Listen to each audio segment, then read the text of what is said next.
Hi, good morning. This is Trina here to discuss about periodic properties. So I hope that you have gone through the study material for the lecture 1 and lecture 2. That is the third lecture. And here in the course page, I have uploaded entire study materials, the different types of probable questions, semester questions, and the solved problems. So whenever you join with the given code, that is DMBC, you can access entire study materials. And if you have any doubt regarding the lecture, you can communicate with me through my mobile number and email ID. So it is given in the personal information. So the subject chemistry, the subject code is CH101 for odd semester, CH201 for even semester. And the course is for BTech undergraduate students. The streams are CSE IT Civil Mechanical for even semester and Electrical ECBME for odd semester. The credits are 3, contact hours 35, and I will take 3 lectures per week. So to understand this concept of chemistry, the prerequisite knowledge required, that is the 12th standard. Here the course objective, so students will learn different concepts of chemistry. And in the outcome of this chemistry, so here today I will tell about the periodic properties. So the students will learn the periodicity of elements in the periodic table. So here I have given the entire lecture plan for the whole syllabus so that you can understand that which topics will be covered in which day. So the module 1, I am telling about the periodic properties. So already I have covered the lecture 1 and lecture 2. So in lecture 1, there is the modern periodic table, group trends, and periodic trends in physical properties.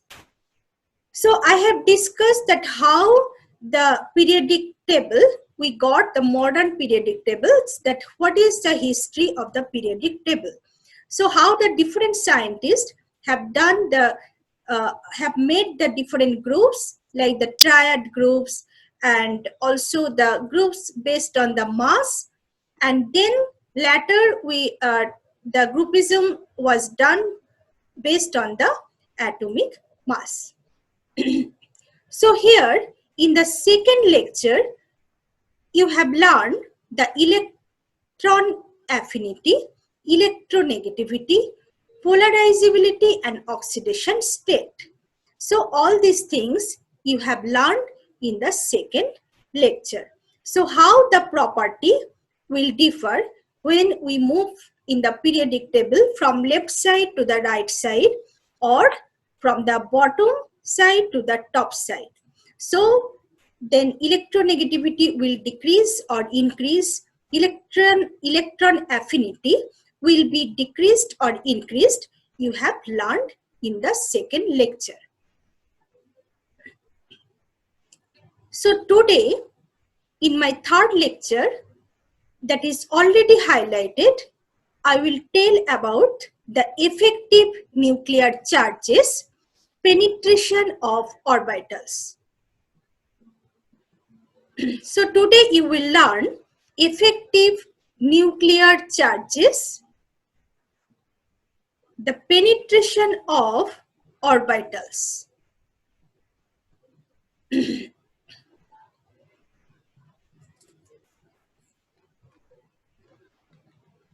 So these are the entire lecture plan. Now first of all, you will learn the effective nuclear charge trends. So the concept of the effective nuclear charge, often symbolized by ZEFF, EFF for effective or Z star, relates to the net positive charge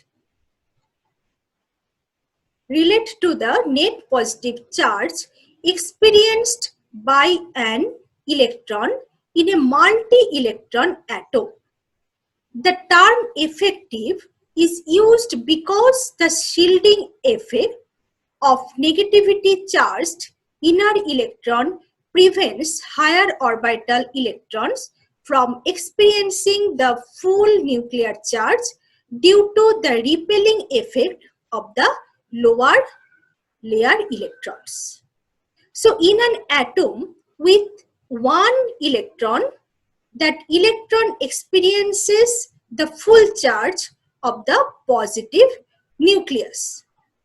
Okay, in an atom with one electron, like say hydrogen, so that electron will experience the full charge of the positive nucleus. In this case, the effective nuclear charge can be calculated by Coulomb's law. However, in an atom with many electrons, where there are more than one electrons, the outer electrons are simultaneously attracted to the positive nucleus and repelled by inner negatively charged electron.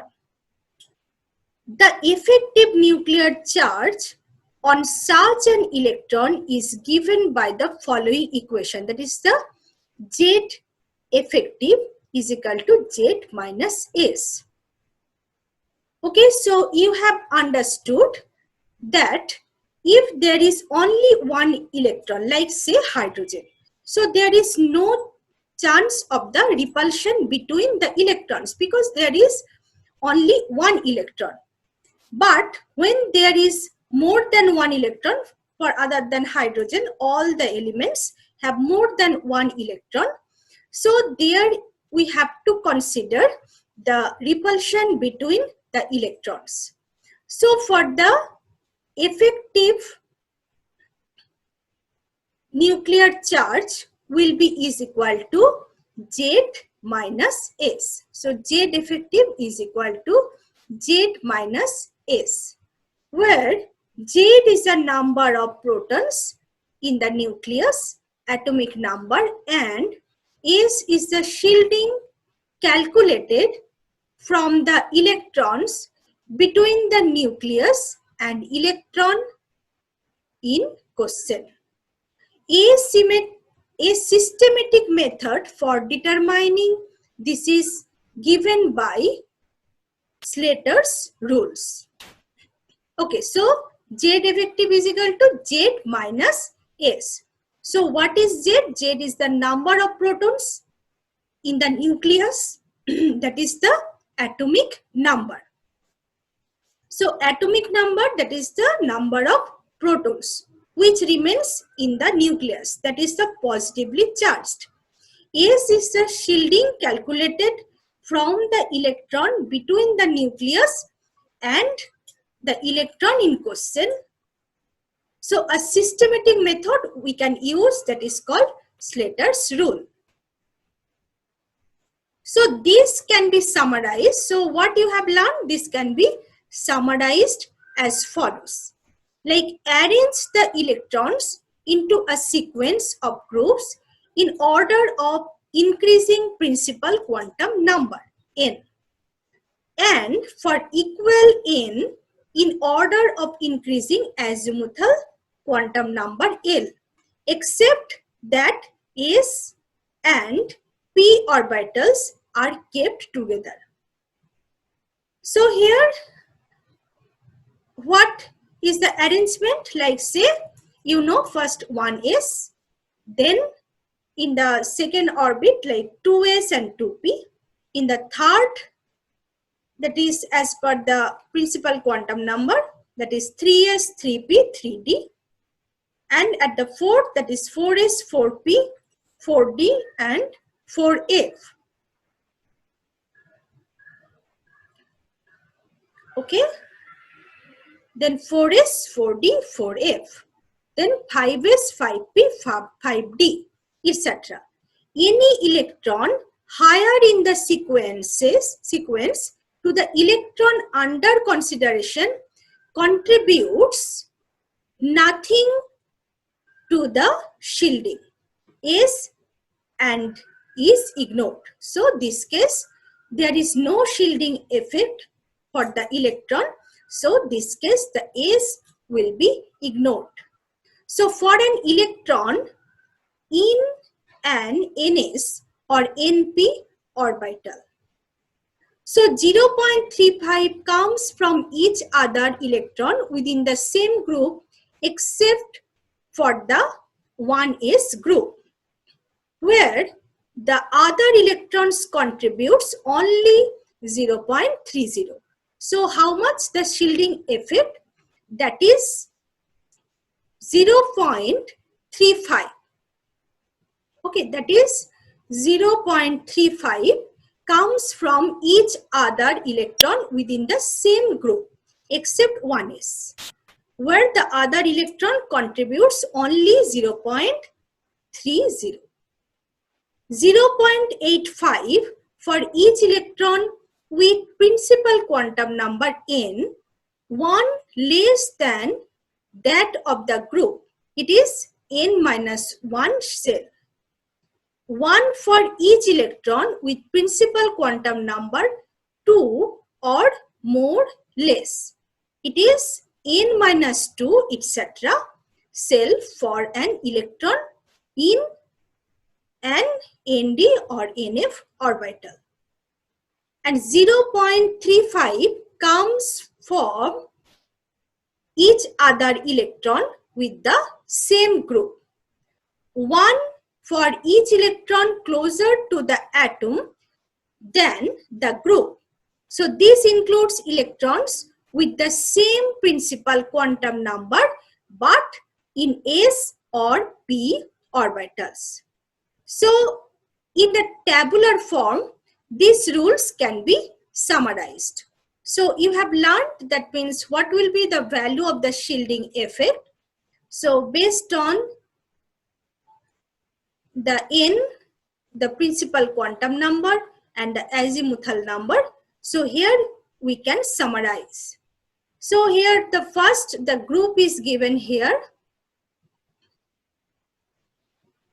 So group, and here the other electrons in the same group, that is the electron in group with principal quantum number n and azimuthal quantum number less than 1.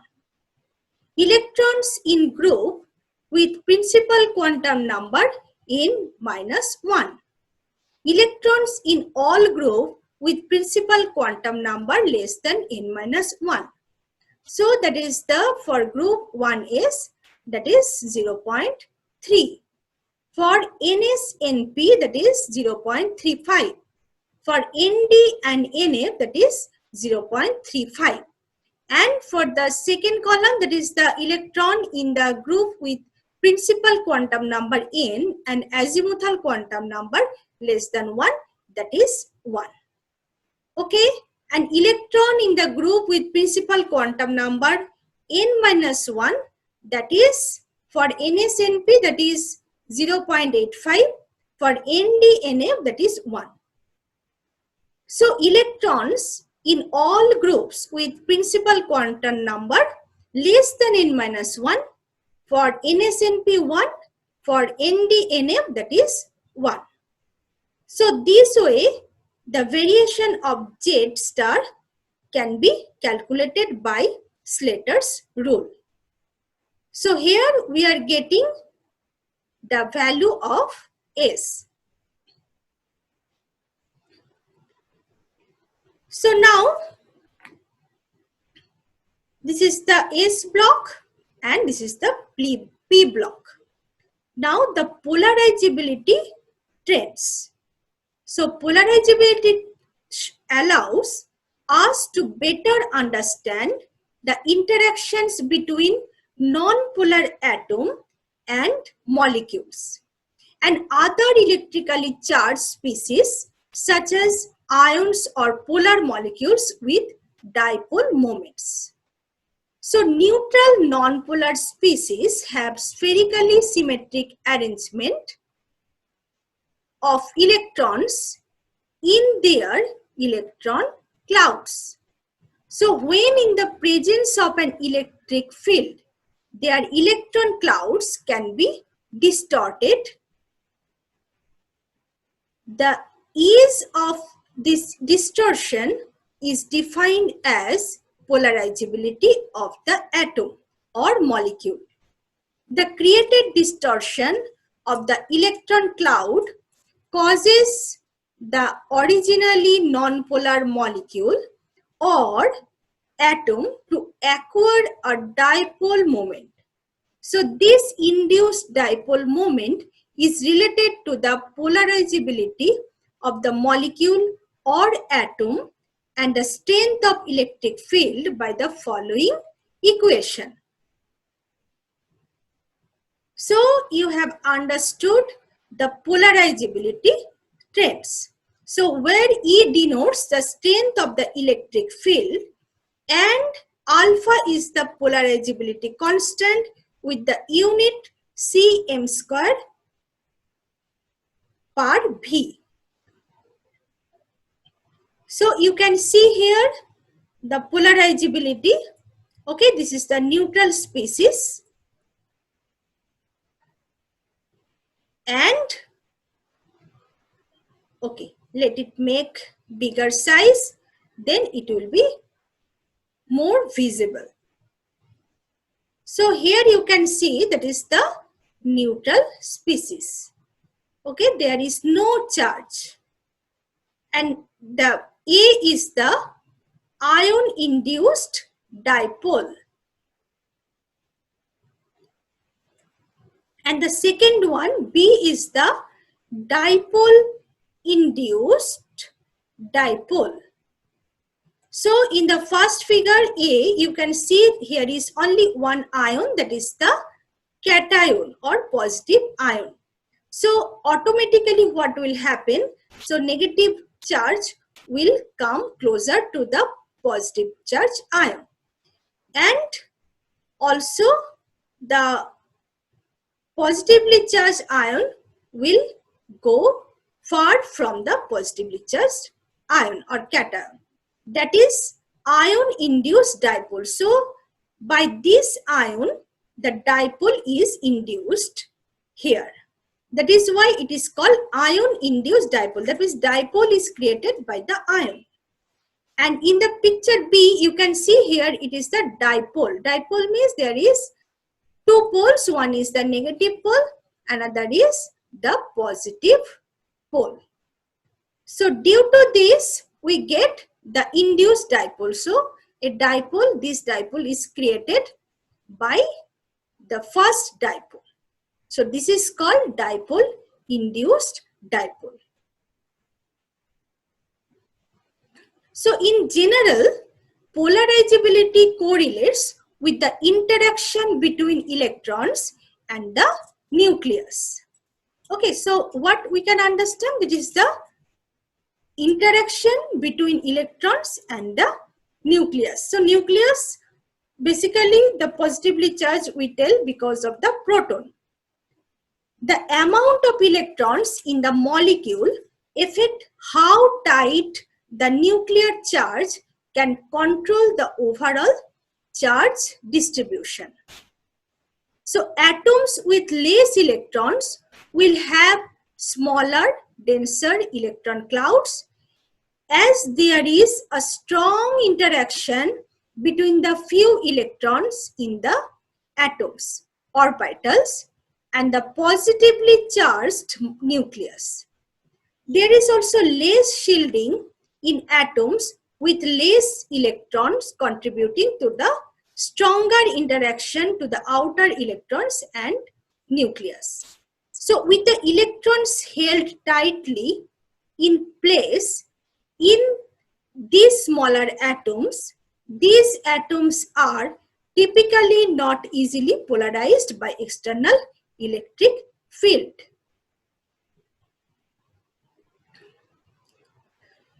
In contrast, the large atoms with many electrons, such as negative ions with excess electron, are easily polarized. Okay, so these things you remember that what it is telling.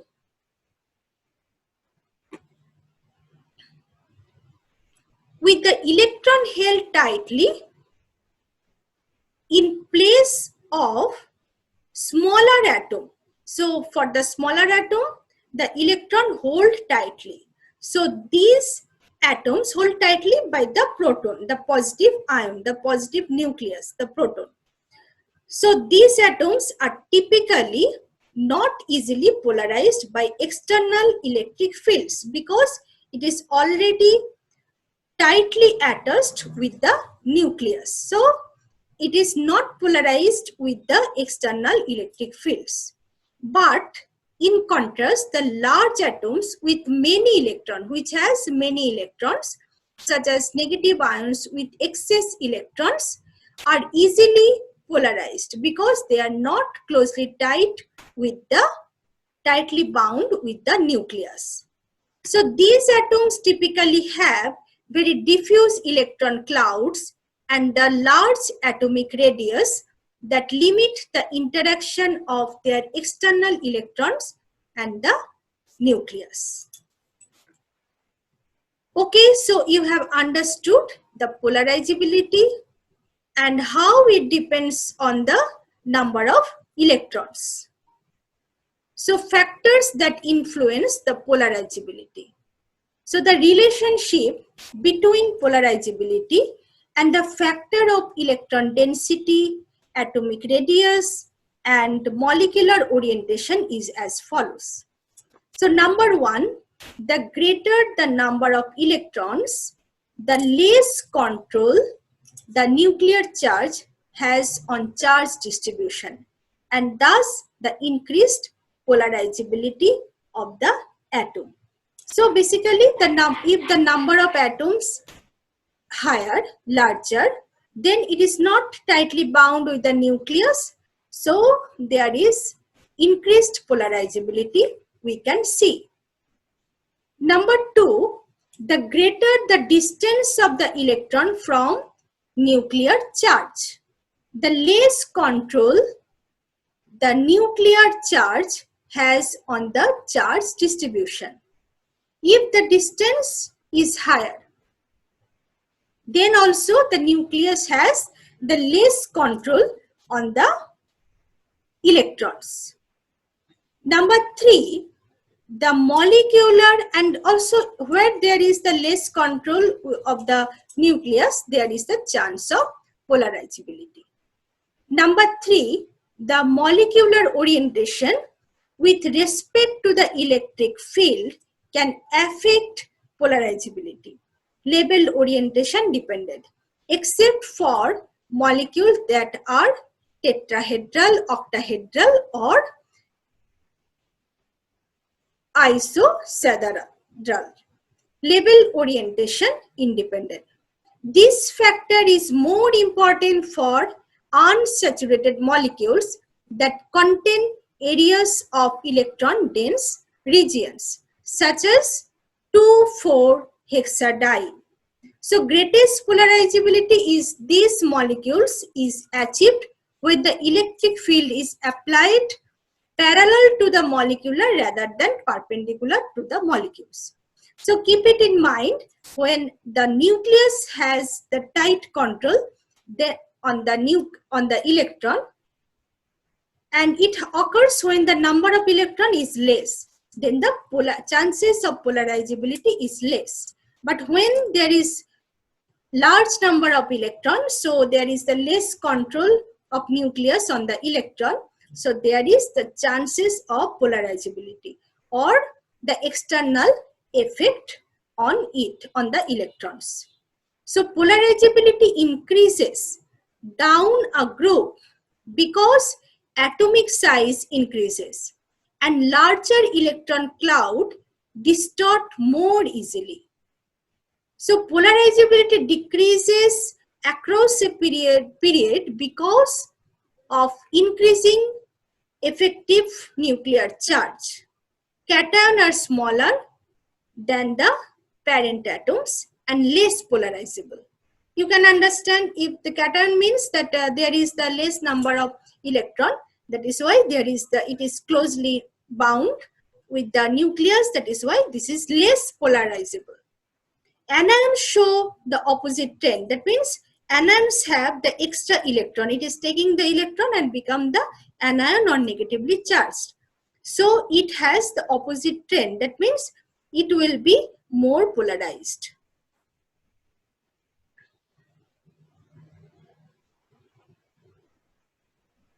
Okay, now what is the penetration of orbital?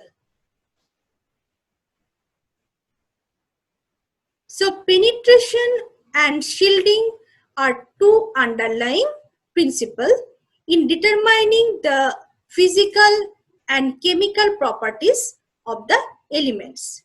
So we can predict basic properties of the elements by using shielding and penetration characteristics to assess basic trends. So about the penetration of the orbital and the shielding effect I will discuss in the next lecture. So today I like to summarize that what you have learned. So what you have learned today, number one, you have learned, these are very important, the effective nuclear charge trends. So the trend of effective nuclear charge, and it depends on the, it is symbolized by Z effective, and it depends on the shielding effect of electron. So the Z effective is equal to Z minus S. Now you have seen that it is the summarized, the tabular form. There is some specific rules for the, there is some specific rule for the effective nuclear charge trend. So these rules are called Slater's rules, and this is summarized in this table. So this table is very important. Okay, so you remember this table, so that if I ask, I will give one quiz and I will check that how much you have learned. So if you remember this table, it will be helpful.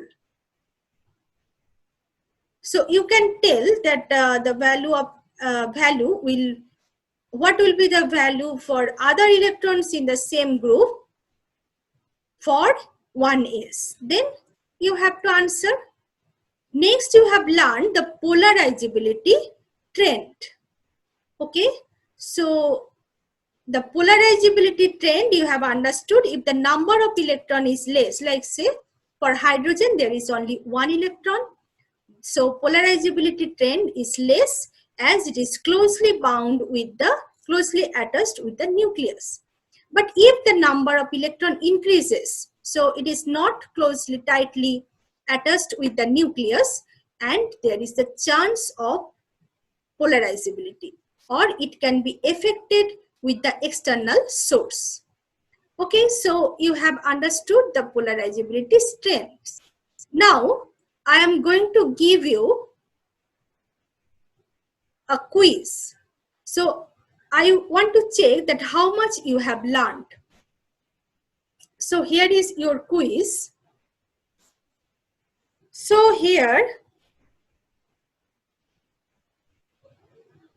I have given the link. Okay, so I can share this link to you. There are lots of means. Anyway, I can share this link, and it is already shared to you, and you can play it as your homework. Okay, so here when you will be involved, you will enjoy, but today there is no players, so only myself, I am playing with this.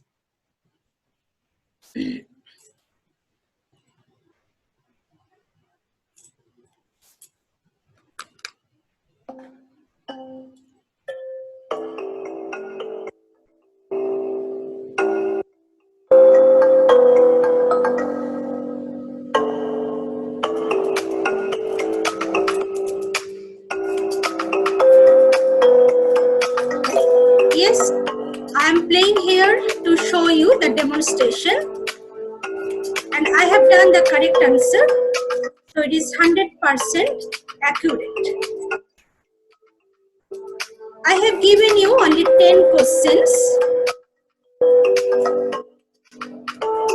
and I hope that you also will get the 100%. All these are very easy questions. If you properly follow my class, you can answer all the questions.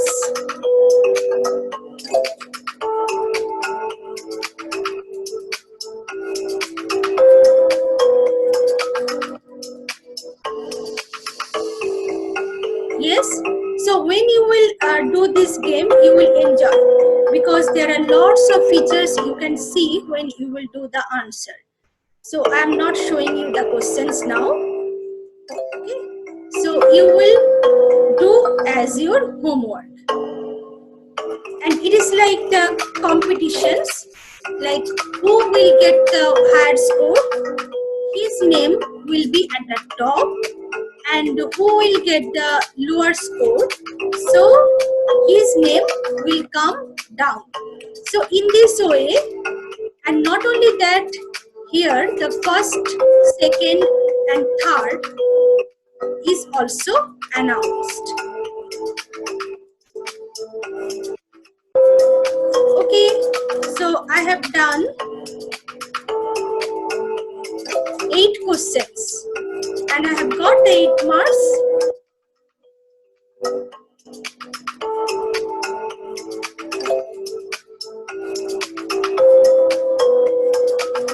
Okay, so I have already sent to you the link. So I hope that you will play in your home, and the marks can be reported. Okay, I can send you the mail that how much you have got. So game now ended. So here, yes, so nobody is here. So I am the only player. Okay, so nothing to do with that result. Okay, so when you will done, so a report will be generated, and not only it is for one day, so continuously you can see your improvement, that you are improving or deteriorating. So you can observe from the marks. So there is the graphically, I will send the report. Okay, so I'm ending the session for today. I hope you have understood everything, and I like to thank everyone.